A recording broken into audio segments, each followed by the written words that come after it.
àti tíṣà àtàwọn ọmọ wẹ́wẹ́ ọmọ èké tí ò lẹ́sẹ̀ lọ́rùn 39 ni wọ́n àwọn tíṣà bíi 6 nínú tíṣà 7 wọ́n pàkánú wọn kábíyèsí olódùmarè. òní ló pé 52 days tí wọ́n wà nù gbó èrò tí ń regbó àrólú gbó èrò tí ń rọ̀nà àrólú ọ̀dàn. àgbúrò láti inú igbó àgbúrò látàríwá àgbúrò láti ìlà oòrùn àgbúrò láti ìwọ̀ oòrùn. ìró tá a gbọ́ kẹ́yìn òun ni wípé àwọn oní ìntẹ́lígẹ́ǹtì Amẹ́ríkà tí a ń tẹ̀lé Mọ́jàsọ́lá wọ́n sọ wọn débòde Benin Republic. ọ̀rọ̀ tí ń ṣe gómìnà ìṣọ̀run. ẹ̀ ń sọ pé kọ́ńtẹ́ǹtì ni kọ́ńtẹ́ǹtì kọ́ o ọ̀rọ̀ Mọ́jàsọ́lá Sunday Igboho kì í ṣe kọ́ńtẹ́ǹtì o èyí tí mo fi sọ pé kì í ṣe kọ́ńtẹ́ǹtì ni wípé àwọn ọlọ́pàá sọ́jà DSS bí Sunday bá ń ṣe kọ́ńtẹ́ǹtì àwọn kì í ṣe kọ́ńtẹ́ǹtì o reality ọwọ́ wọn lọ́wọ́ o gbogbo wọn wọ́n sì ń tẹ̀lé o ẹni tí wọ́n gbé tí wọ́n ti negotiate láti 150 million ìyá àtọmọ ìyàwó ẹnìkan tọ́lọ̀ ń fún ní burújí ni wọ́n jí gbé àtọmọ ẹ̀ wọ́n wá ń béèrè fún 150 million wọ́n ná títí ẹni yẹn fi 20 million bẹ̀ wọ́n ò gbọ́ wọ́n láwọn ọ̀fẹ́ wọ́n ní tí ọba mú 50 million wá kò ní fojú kan ìyàwó àtọmọ ẹ̀ mọ́ ó di yámútù yá ń kárè ó bẹ̀ wọ́n fọlọ́n bẹ̀ wọ́n ẹ dákun ẹ jọ̀ọ́ mo fọlọ́n bẹ̀ yín n ò tó bẹ́ẹ̀ tí ń pè mí.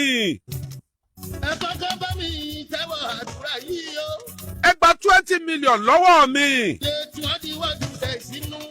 òkìkí kan ọlọ́ba Sunday Igboho. ó lábórí igi pẹ̀lú. wọ́n ti gbà yá wọ́n ti gbọ́ ọmọ ọ́lẹ̀ o life and direct láì fún wọn kọ́bọ̀. wọn ò san ransom o. Sunday Igboho ó ṣeéṣe kó kúrò nínú igbó pẹ̀lú àwọn kọrù ẹkùn ẹ̀. ó ní láì gbowó lọ́wọ́ ẹnikẹ́ni láì bá ẹnikẹ́ni ṣàdéhùn ó fawọ́ 1 million lòun fi ń repo lójoojúmọ́ táwọn ń dà á sí mọ́tò táwọn fi ń wá àwọn ẹni ibi kí. ó ní kàkà káwọn ìjọba kí wọ́n gbé lárugẹ wọ́n tún sọ̀rọ̀ against wọn ni o. bí ibùdó wọn mọ àdàmọ wọn ní ìgbà ló rán níṣẹ́ o. ó ní wọ́n ti sọ nǹkan kan nípa òun tó jẹ́ wípé alára òròhún ẹ̀ ló kú àìsùn ẹ̀ ló kú àìwo.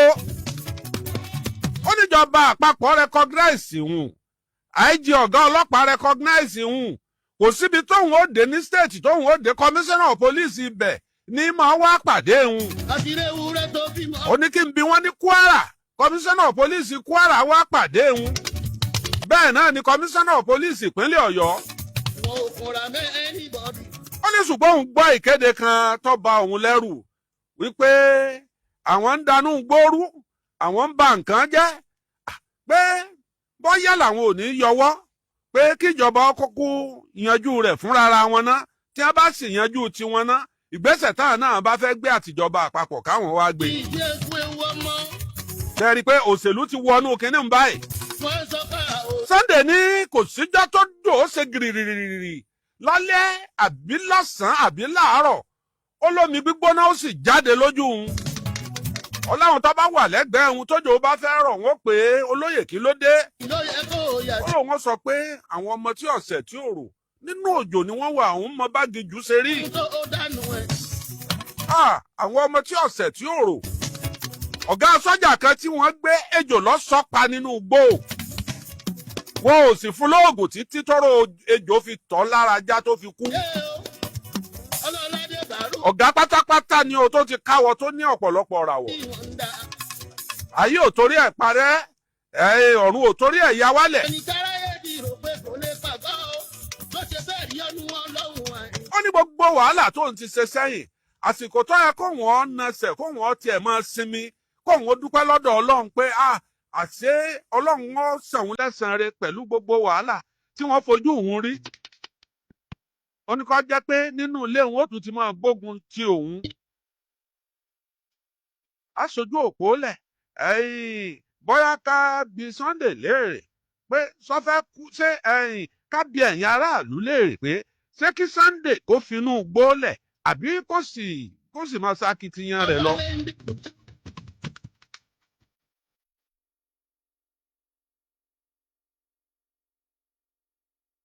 Hello, somebody.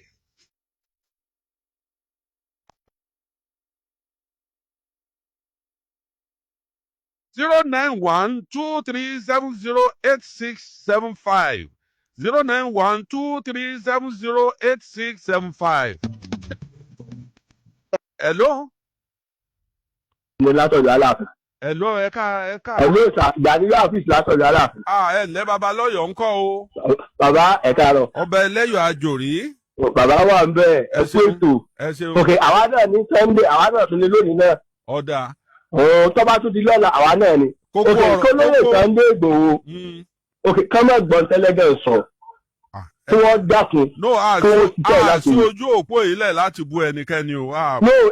Sí ojú òpó ilẹ̀ láti bú yàn ẹnìkan kan iṣẹ́ ẹlẹ́gàn kálukú lábàá tiẹ̀ tó lè mú wa. Àbálà àdànù àìdá lábàánù.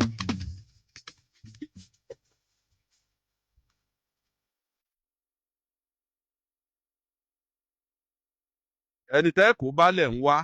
Hello. Hello, ẹ káàárọ̀ o. Ẹ káàárọ̀ ẹ kú ètò bá mi. Ẹ pẹ̀lẹ́. Ọlọ́run ní jẹ́ kó bàjẹ́. Yàtọ̀ ayọ̀ ìpọ́nlẹ̀ mi lẹ́tọ̀ láti ìlú Ìsẹ́yìn o. Yes. Ìyìn bá ní kí wọ́n dàkún wọ́n bá gbìyànjú wọ́n bá tẹ̀síwájú sí lórí rẹ̀ wọ́n dàkún. Wọ́n bá mójútó náà ni kọ́ má jákè kí wọ́n dàkún. Láti Ìsẹ́yìn. Bẹ́ẹ̀ ni sà. 09123708675. Lágẹ̀lú la wà. Hello. Hello, ẹ̀sùn kò ń di rédíò yẹn. Wọ́n ti pọ̀ mẹ́fà. Yes. Níbo lẹ ti ń pè? Àlàájì wá sí onígbà láti sókà. Ájì bàbá, ẹ pẹ̀lẹ́. Ẹ̀sà ẹ̀kọ́ ètò bàbá. Náà. Ọlọ́jà rí nípa o. Àmínà. Lágẹ̀lú ò ní bàjẹ́ o. Àmín o. Ẹ dákun, èmi náà rọ olóyè Sunday Igboho. Kọ́mọ́ kúrò ń bẹ́ o. Ó ti tán. Kọ́ dákun. Mo fẹ́ mú àbá kan wá. Kò ní ṣẹlẹ̀ sí yín, kò ní ṣẹlẹ̀ sẹ́nìkọ̀ọ̀kan wa o. Tírú eléyìí bá ṣẹlẹ̀ sí yín, ọ̀nà wo lẹ́ gbọ́rọ̀ ọ̀hún gbà? Obìnrin kan làwọn gbọ́mọgbọ́mọ gbé, àwọn ajọ́mọgbé wọ́n gbé, gbígbé tí wọ́n ó sì gbé, wọ́n gbé wọnú igbó, odidi bí ọ̀sẹ̀ 2 sí 3 ló lò kó tó gbà dáǹdè. Obìnrin táwọn aráabí ń bá gbé, kó tó di pé yóò bọ́ lọ́wọ́ wọn tí èbá ṣèyá arúgbó.